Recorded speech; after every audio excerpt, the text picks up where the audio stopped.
Selain kado umroh, ada kado apa lagi sih dari Habib? Adalah tanda kasih sayang aja.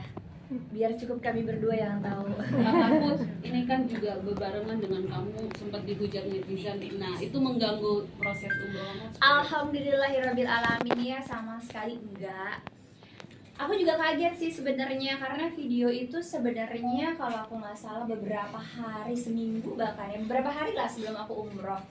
Jadi awal cerita video itu adalah aku nonton dulu video dari salah satu presiden Turki kalau nggak salah. Beliau ngaji dengan suara yang sangat merdu banget dan aku kaget gitu, percaya nggak percaya karena suaranya masya Allah indah banget gitu.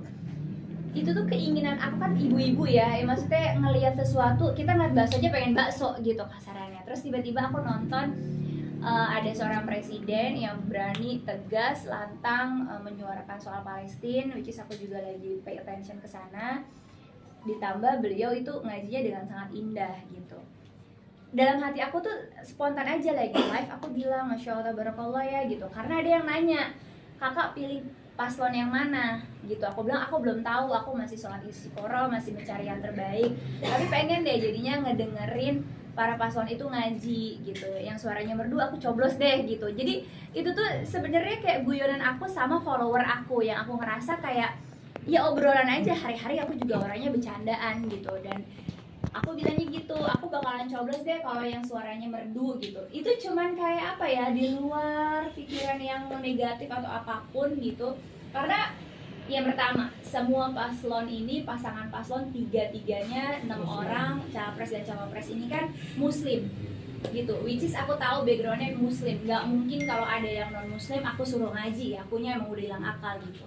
Karena aku tahu ketiga pasang paslon ini muslim, ya nggak ada salah dong kalau seandainya aku bilang, dan aku yakin juga pasti beliau-beliau bisa ngaji gitu. Secara kita di Indonesia ini dari kecil aja kita udah disuruh ngaji sama orang tua kita gitu. Jadi menurut aku itu hal yang lumrah banget. Dan yang kedua, tidak sama sekali ada maksud negatif ke paslon yang mana atau siapa-siapa, dan aku juga belum tahu sampai hari ini mau pilih yang mana gitu. Makanya aku kaget gitu pas ngeliat komentarnya, kok di luar ekspektasi aku gitu. Pertama, menurut aku yang fakir ilmu ini, aku ngomong gitu kan gak ada lari dari mana-mana konteksnya gitu.